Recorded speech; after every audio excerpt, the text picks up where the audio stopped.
Hola, ¿qué tal? Bienvenidos a la Iglesia Seid. Hoy vamos a iniciar nuestra serie Al borde del colapso y es una serie que de hecho nos tardamos para poderla compartir con todos ustedes porque desde hace bastante tiempo ya estamos experimentando los venezolanos una situación económica, financiera, que nos ha visto, nos ha afectado, ¿verdad?, en todos los sentidos. Nuestro estilo de vida, emocionalmente, la salud, en cuanto a los planes, los proyectos, la estructura familiar se ha visto modificada a causa de esta situación que estamos viviendo desde hace bastante tiempo acá en el país. Y al borde del colapso nos va a proporcionar consejos bíblicos, principios bíblicos para que podamos, posiblemente ya usted está sufriendo las consecuencias de la crisis, pero ¿qué tal si nos podemos preparar para una eventual crisis futura? Y es lo que vamos a, con estos consejos que vamos a estar dando durante estas semanas que vienen, pues eso es lo que queremos. ¿Qué es el colapso? El colapso es sencillamente la situación. ¿Esto ya está caminando? ¿No? Ok. ¿Sí? Ah, ok. Están trabajando ya. Ok, ¿qué es colapso? Imagínense que usted está comiendo puerco frito todo el año. ¿Ah? Arranca en enero, tiene un amigo que cría y vende puercos y es muy amigo suyo y entonces le regala el puerco. Pues entonces usted viene y hace puerco frito, ¿verdad? Se lo come puerco frito el lunes, puerco frito el martes, el miércoles, el jueves, el viernes. Y usted está súper bien porque los demás difícilmente conseguirán carne para todos los días, pero usted está comiendo puerco frito. Pero ¿qué pasará en unos 4 o 5 meses de estar comiendo puerco frito prácticamente a diario? El cuerpo va a llegar a un punto donde va a haber una saturación de grasa que es nociva para la salud. Usted sabe que hay grasas que son nocivas para la salud y va a llegar un momento en el que el cuerpo no va a soportar más y el cuerpo va a colapsar, o sea, se va a derrumbar la estructura, ¿verdad?, orgánica. Y usted va a empezar a sentir mareos, el colesterol lo tiene a millón, dolores de cabeza, zumbidos. Si a alguien le ha dado algo así, ya sabe que son los triglicéridos y el colesterol muy alto, zumbidos, siente vértigo, se cansa, se fatiga, el ritmo cardíaco se altera y va a llegar un momento donde usted va a tener que ser hospitalizado para poder ser tratado con un problema de arteriosclerosis fuerte. Tiene las arterias, las venas inundadas de grasa, el corazón tiene mucha dificultad para bombear, está en peligro de sufrir un infarto o en el peor de los casos que le dé un ACV y tener que quedar en una cama, ¿verdad? Atravesando, no pudiendo valerse por usted mismo por una lesión cerebrovascular. El colapso es eso, cuando ya abusamos tanto de algo que no soporta, no tiene la capacidad de seguir sosteniéndose solo, ¿ok? Y en la economía también sucede lo mismo. En el área financiera también sucede lo mismo. A veces abusamos financieramente y llega un momento donde ya la estructura financiera no da para más y se desploma. Eso es lo que es un colapso, ¿ok? Cuando algo se abusa de algo, cuando sometemos algo a una tensión mayor de la que puede soportar y llega un momento en el que ya no puede más y se cae, se rompe, se desquebraja. Y la situación financiera que estamos viviendo en este país es una situación financiera que ya está en colapso, ya se está viniendo abajo y muchos estamos sufriendo esas consecuencias. Hoy en la mañana tuve una experiencia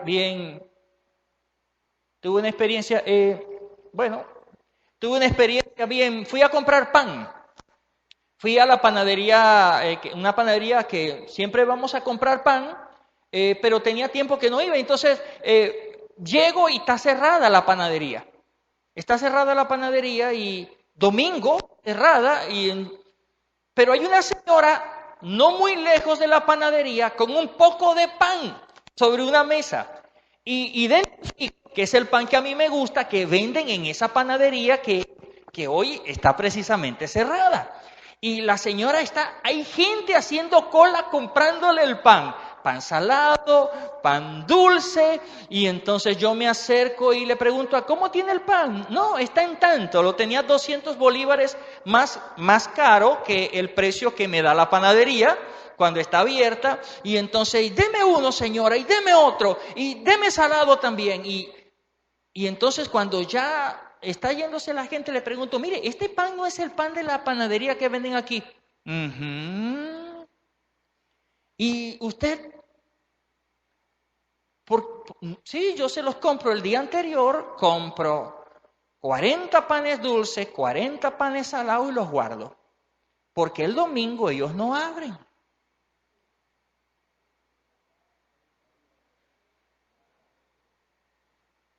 Y la señora se gana en un día 9,000 bolívares.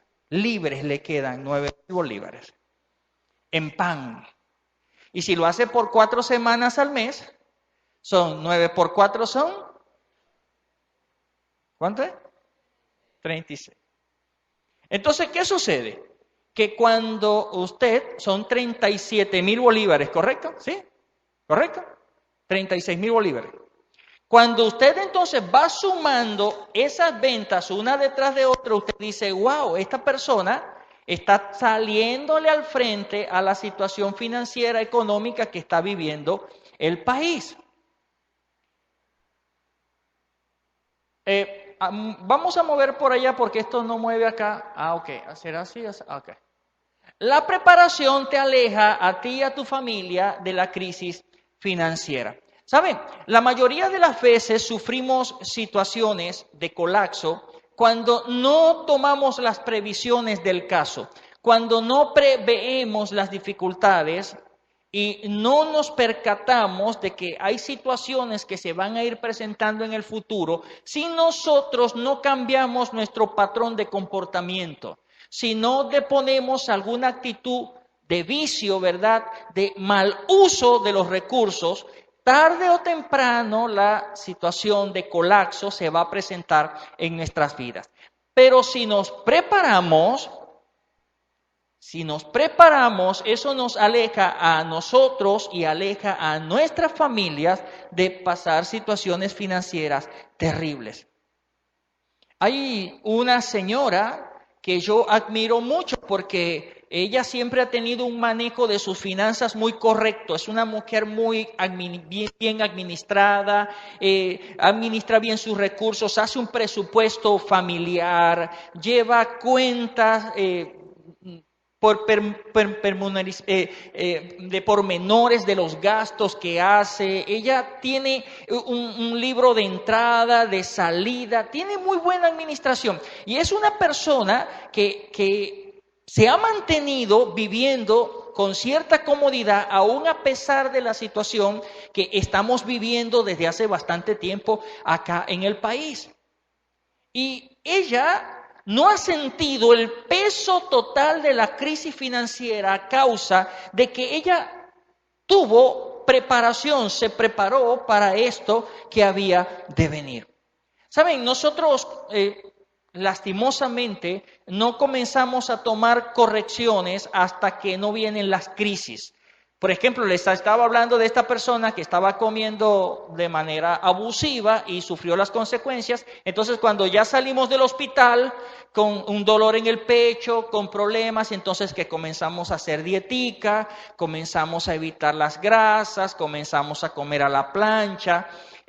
Cuando los hijos se rebelan en el hogar, en la adolescencia, y estalla un conflicto familiar. Entonces, cuando comenzamos a buscar ayuda, cómo criar hijos adolescentes, cómo atender situaciones con los hijos cuando se pone crítica en el hogar, siempre estamos buscando solución a nuestros problemas ya después que los problemas se han generado.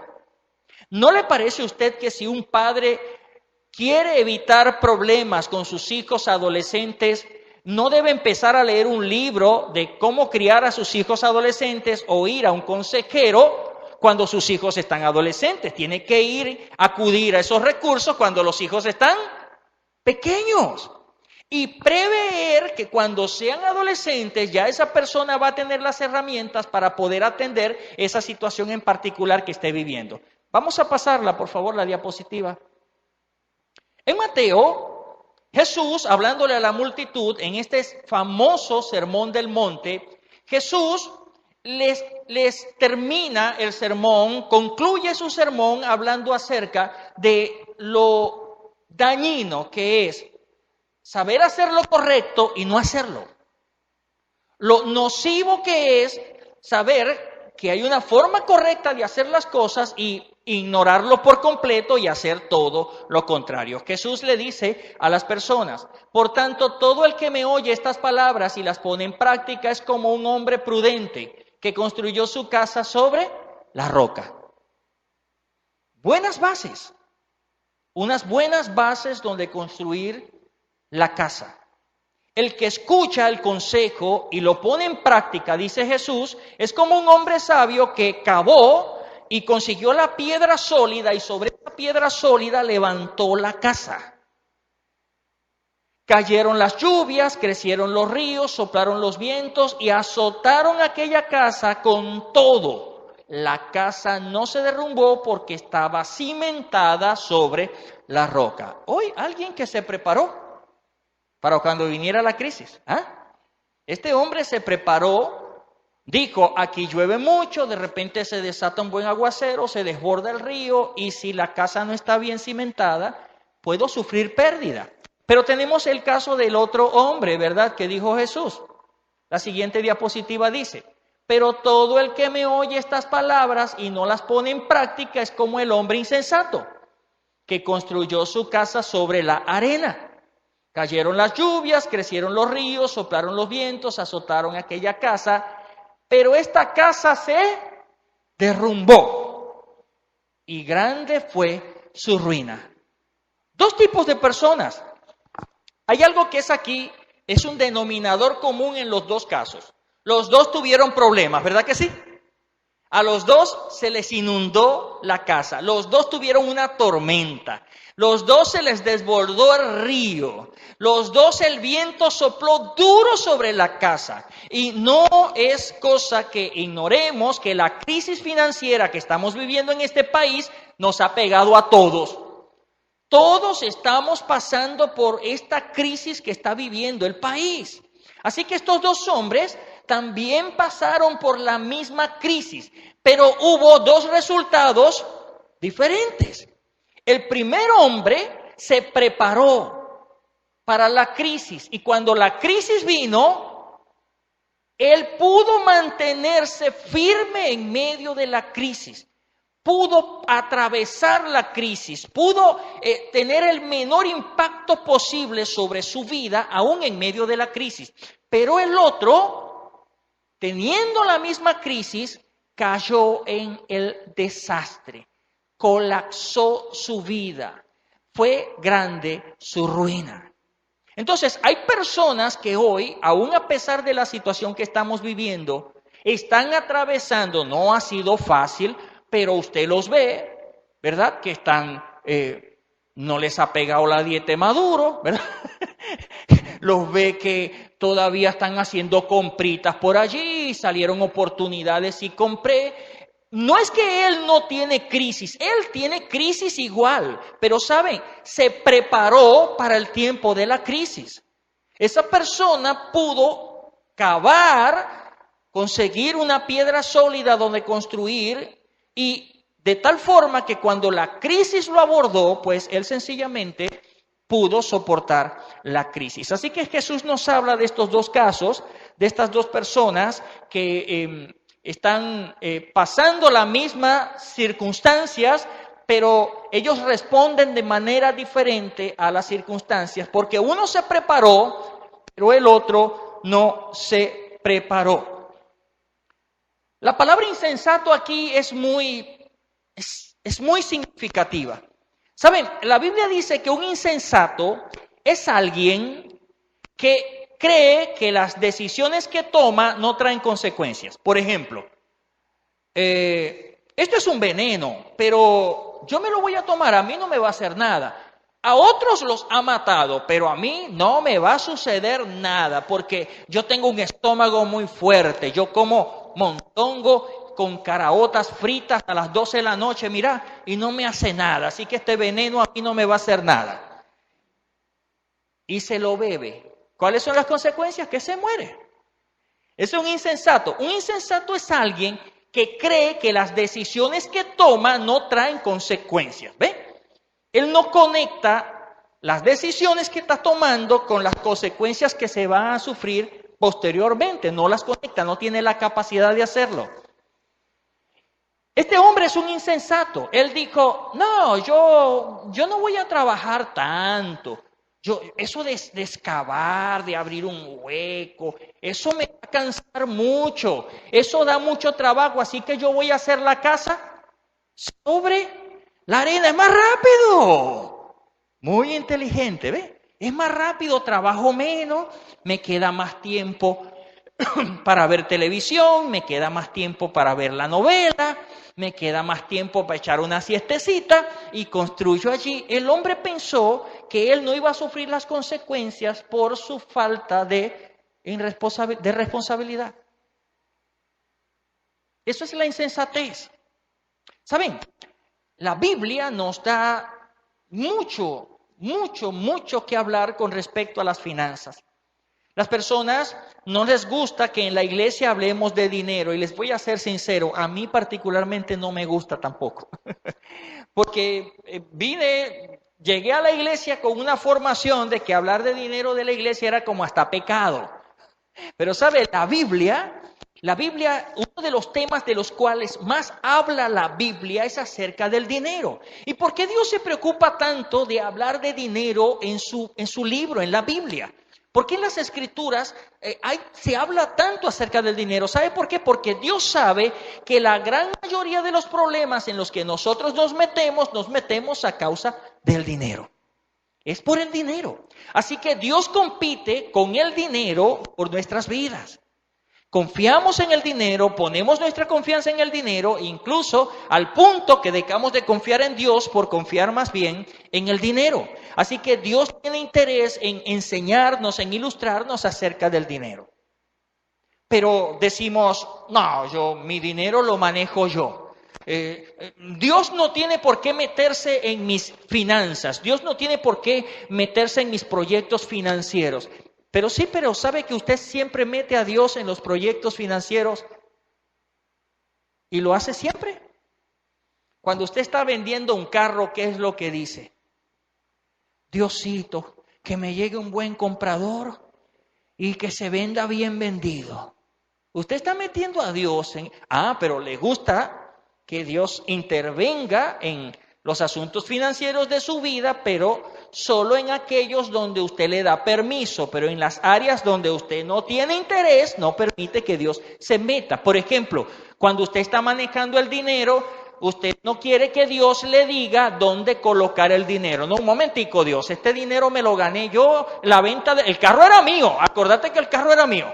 Así que los cobres los manejo yo como yo quiera. No, un momento, pero tú le pediste a Dios que te ayudara en algo que tenía que ver con dinero, ¿por qué no le das ahora la oportunidad a Dios que te diga también cómo administrar el dinero?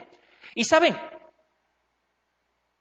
no permitirle a Dios que nos oriente y nos ayude acerca de cómo debemos darle uso al dinero es lo que muchas veces hace que nos metamos en problemas. ¿Pasamos la siguiente?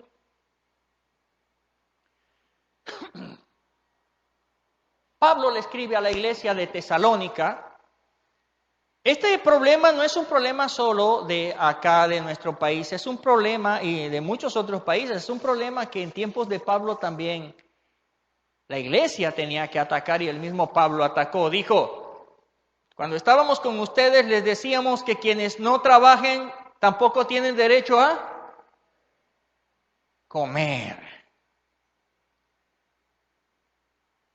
Pero nos hemos enterado de que hay entre ustedes algunos que no quieren trabajar.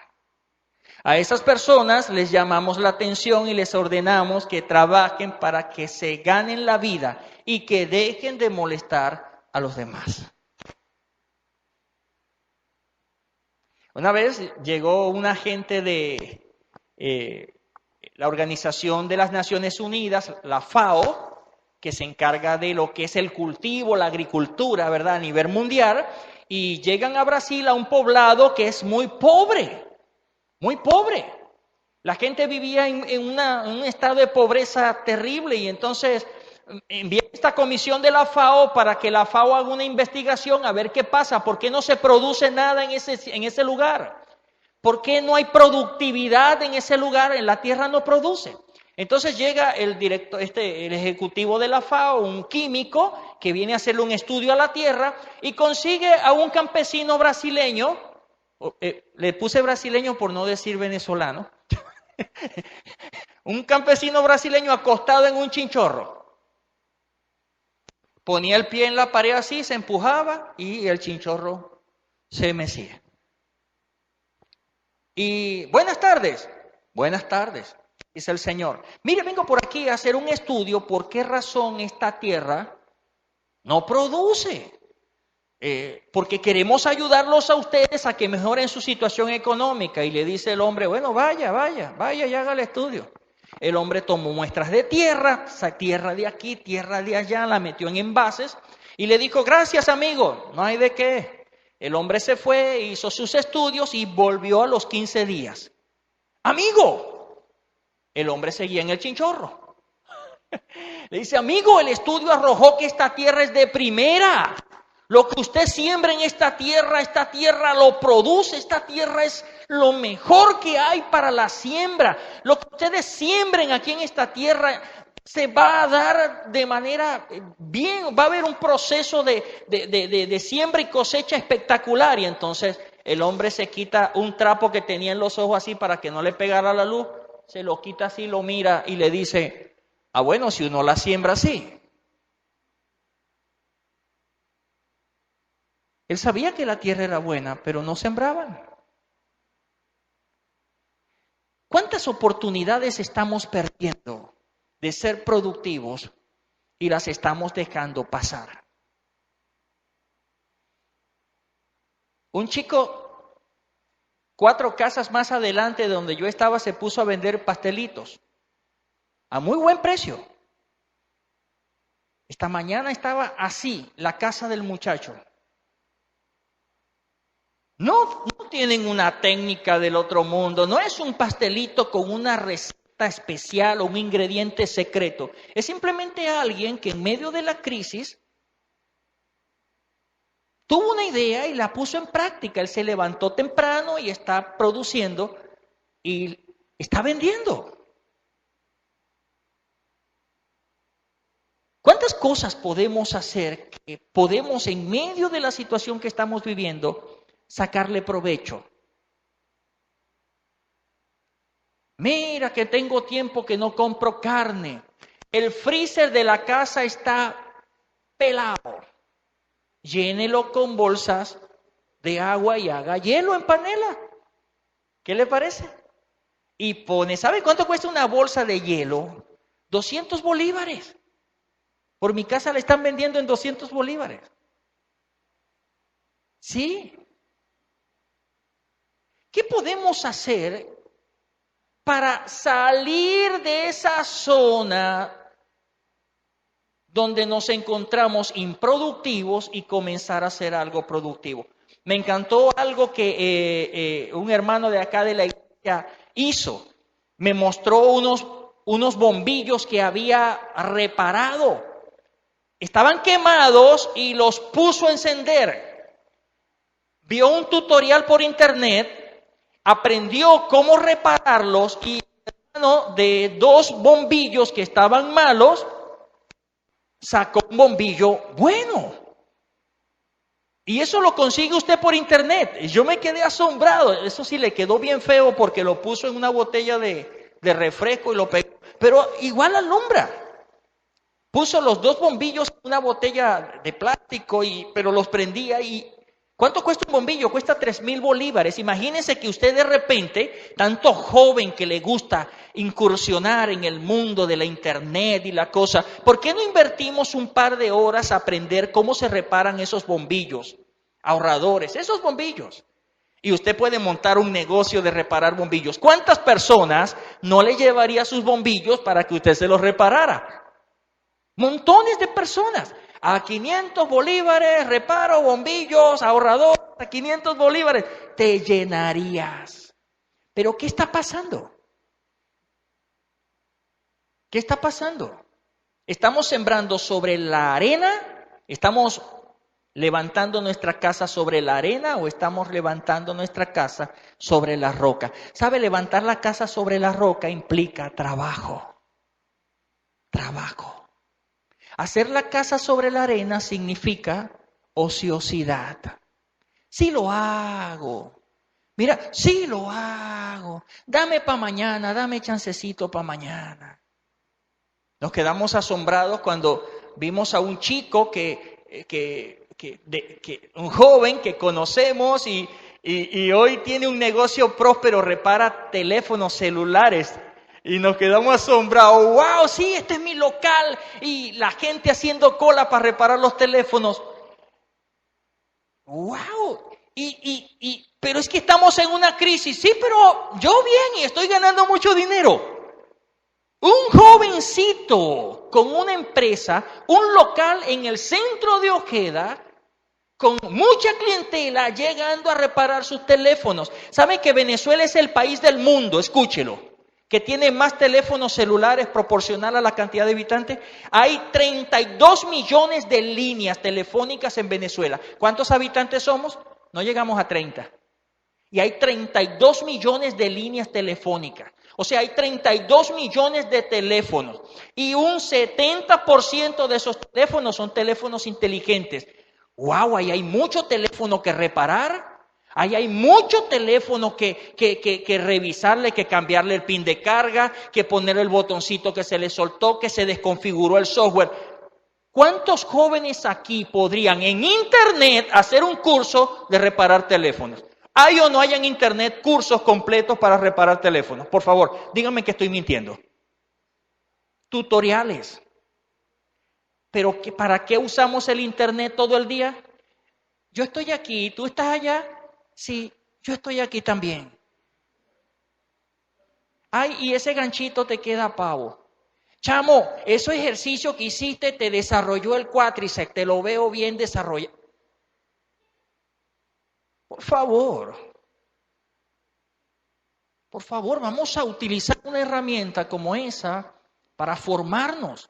Mi hijo Nereo Gabriel me decía, papá, toda la información del mundo está en internet. El que quiera hacer una bomba atómica, ahí en internet se lo explican paso a paso.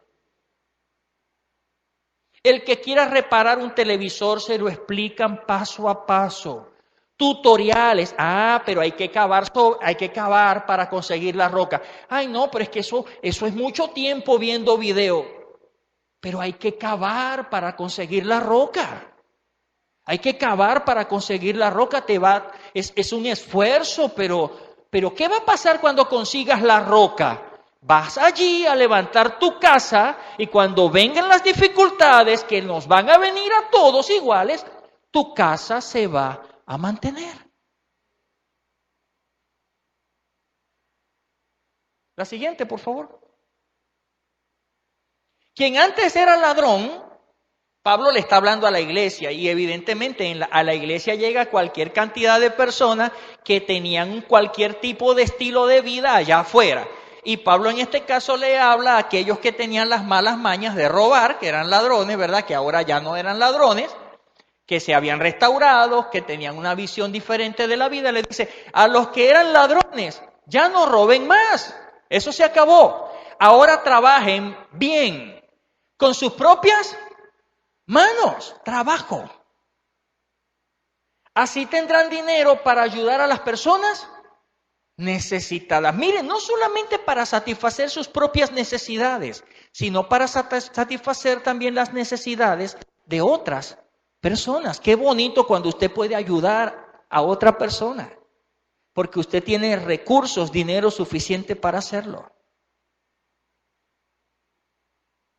¿Cuán importante es entonces lo que Dios dice acerca de cómo debemos manejar las finanzas, de cómo debemos prepararnos para las crisis?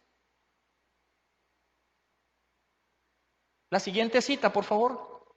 La preparación te aleja a ti y a tu familia del colapso financiero, ya lo dije. Cuando te preparas, el impacto sobre tu vida es menor, pero no solamente sobre tu vida y la de tu familia, sino que te da la posibilidad de ayudar a otros también. Te da la posibilidad de ayudar a otros. Muchas personas que están atravesando por problemas serios financieros pudieran estar siendo ayudados por muchos de nosotros que cavamos profundo, conseguimos la roca y levantamos nuestra casa, nuestra vida sobre la roca del trabajo. La siguiente. Hay algo que yo le comento y le decía en estos días a mi amigo Endri Mogollón, yo le decía, Endri, ¿qué saben los árabes, los turcos que nosotros no sabemos? Y conversábamos y yo le decía, pero ¿por qué? Endri, los venezolanos están locos por irse de Venezuela. Nos vamos, esto aquí, nos vamos a morir, el que se quede se muere, hay que huir de este país. Y los árabes, los turcos, construyendo. Aquí están haciendo un hiper, super, inmenso edificio. Un turco. Gualí, el que vende la charcutería en la entrada de la Bolívar, hizo un edificio enorme. Y no lo hizo hace 10, 15 años, lo hizo ahora, en la crisis. El muchacho que está al lado del Tastifrí ahí, que también es un turquito que tiene una charcutería allí, está haciendo un edificio inmenso al lado de una venta de verduras, allí en la curva de la Bolívar. Y le digo yo a Endri, ¿qué saben ellos que nosotros no sabemos? Porque ellos se quieren quedar.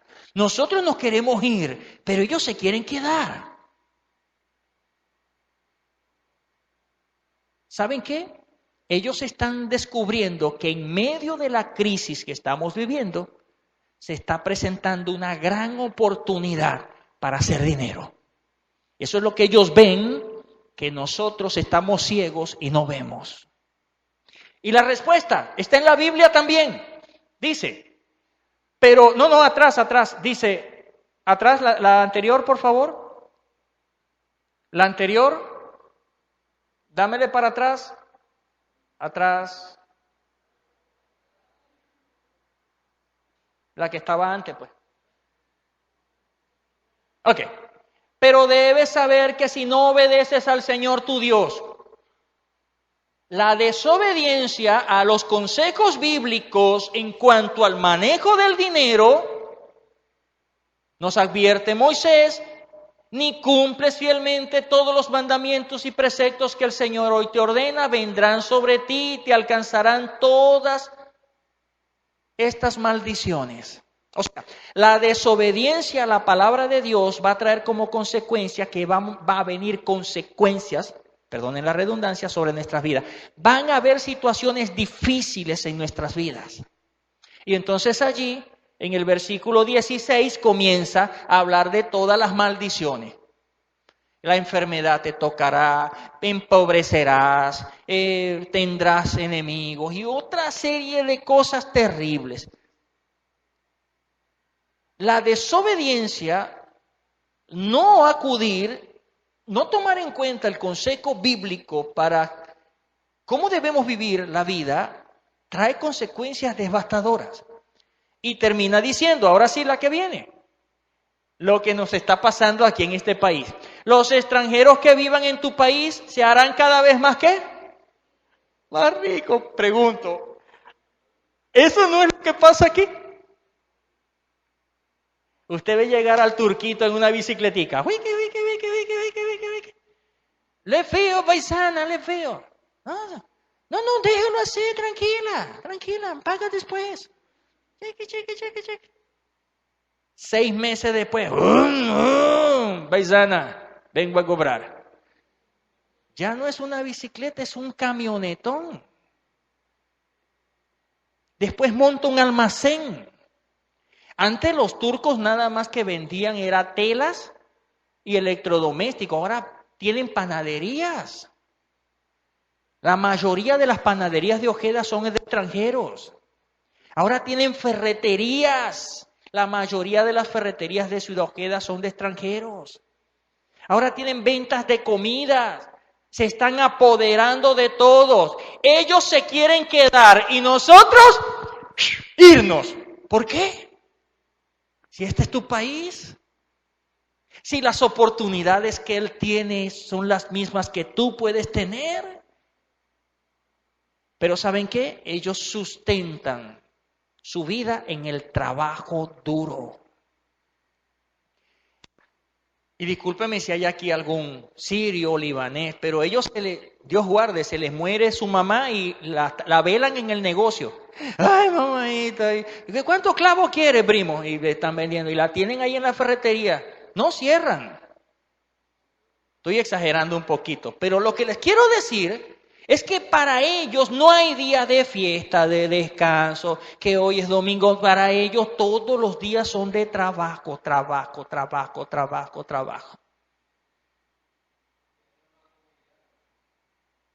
Cultura de trabajo. Nosotros llegamos a un sitio, bueno, vas a empezar a trabajar hoy. Y mira, ¿y qué día tengo de descanso? Lo primero que usted pregunta, ¿es o no es? Pero así es. Mira, ¿y qué día descanso? Manito, pero si estás empezando apenas. O sea, trabaja hoy por lo menos y mañana preguntáis qué día tenéis de descanso. Trabajo duro.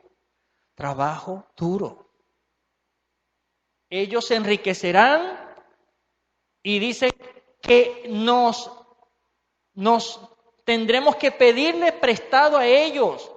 Ustedes no tendrán nada que prestar, ellos llegarán a ser los más importantes en la tierra, mientras que ustedes llegarán a ser los más insignificantes. Recuerdo que yo cuando era niño, hace unos 20 años, no, hace más, hace como 40 años, cuando yo era niño, había un señor italiano que tenía un morral así, se lo ponía, y tenía un yunque de hierro. Un yunque es una pieza de metal que usan los zapateros para clavarlo. Bueno, cuando se clavaban, ya no los zapatos no se clavan, ¿no? Entonces él iba con ese pesado morral lleno de cuero, de tapitas de zapatos, de tacones, de pintura, de cuchillos, de todas sus herramientas de zapatería. Y ese yunque pesado, y el Señor iba caminando, reparo zapato, y mi mamá lo llamaba, y entonces nos sacaba los zapaticos, y yo se los reparo, señora, y el Señor reparaba el zapato, le echaba cola, le metía clavito, y nos ponía los zapatos bien bonitos. Mi mamá le pagaba y se iba. A las 12 del mediodía, él se metía a una bodega y compraba un pan y una Pepsi-Cola. Yo no sé si usted escuchó la expresión alguna vez, italiano come pan con fresco. Eso era lo que comía. Todos los mediodías se compraba un pan y un fresco. Y nosotros nos burlábamos de él. Italiano come pan con fresco. Y salíamos todos los muchachitos corriendo. Y yo llegaba a mi casa y me ponían bistec, me ponían ensalada, me ponían tajadas, me ponían caraotas refritas por allá, un vaso de jugo de guayaba. Y yo, ¿saben quién es? ¿Quién fue ese italiano? El que hizo el centro comercial Oliva. Él era.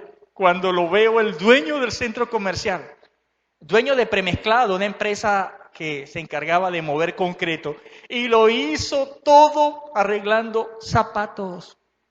Ay, pero qué rayón si me vende zapatero. Y que me ponga a vender café. ¿Cuándo? Y que cuando me vean mis amigos vendiendo café, qué rayón.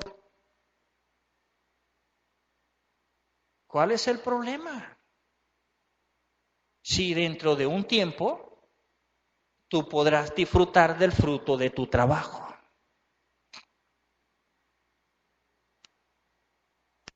¿Seguimos la que sigue? Durante estas semanas vamos a tocar este plan. Vamos a tratar estamos consultando con gente que tiene experiencia en el área financiera, estamos preparándonos para poderle brindar durante estas semanas un plan, se llama el Plan Salve. Es un plan financiero para que aún en medio de las crisis podamos tratar de enderezar la situación, aunque sabemos que está muy difícil. Pero podemos tratar de mejorar nuestra calidad de vida, aunque sea un poco. Mientras esta situación cambia. Entendemos que estamos viviendo una situación que se nos ha escapado de las manos. Cuando yo leí en la Biblia que en el libro de Apocalipsis decía que la gente tenía dinero, pero no había nada que comprar con el dinero, yo decía, wow, cuando eso llegue será dentro de 2000 años. ¿Cuántos de nosotros no salimos con dinero a veces a comprar algo y no consiguen nada que comprar? Ya lo estamos viviendo. Esto es el Apocalipsis. No, pero es los trailers, ¿no? Estamos viviendo los trailers del Apocalipsis. Estamos viviendo situaciones que se están escapando de nuestras manos. Y saben, no les voy a dar mucha esperanza. Yo creo que la cosa va a tender a apretarse cada vez más. Yo creo que eso es lo que se vislumbra, es lo que los economistas y las personas entendidas en esta área están manejando. La corrupción, el consentimiento de los gobiernos a la gente, en lugar de exigirle a la gente que trabaje, los gobernantes están propiciando es la haraganería, la ociosidad. Imagínense un político que diga esto: venezolanos, a trabajar todo el mundo. Ese no gana las elecciones. Pero si él dice, le vamos a dar una beca a todos esos muchachos, ¡eh! Así es que, y todo el mundo vota por él, porque la plata sin trabajarla es sabrosa. Pero saben, él está pintando un panorama negro, porque ninguna sociedad se desarrolla si no trabaja. Es el trabajo lo que propicia el desarrollo en la sociedad. Pero nuestros políticos nos están animando cada vez más a ser unos parásitos dependientes. Eso es lo que nos están enseñando. Pero Dios nos dice en su palabra que hay que trabajar y trabajar duro para poder tener un futuro mejor. Así que vamos a hablar en el Plan Salve, la semana que viene, sencillez y ahorro. Después vamos a hablar de activos diversificados, después vamos a hablar de liquidez y después vamos a hablar acerca de la verdad verdadera. Eso es lo que tenemos para la semana siguiente. Y termino con esto. ¿Por qué necesitamos tener un plan financiero? ¿Por qué necesitamos tener claros que la preparación nos ayuda a evitar el colapso? Porque Jesús nos dice que hay una necesidad que es superior a tu propia necesidad. Dice en Mateo 25, porque tuve hambre y ustedes me dieron de comer, porque tuve sed y me dieron de beber, fui forastero y me dieron alojamiento. Necesité ropa y me vistieron.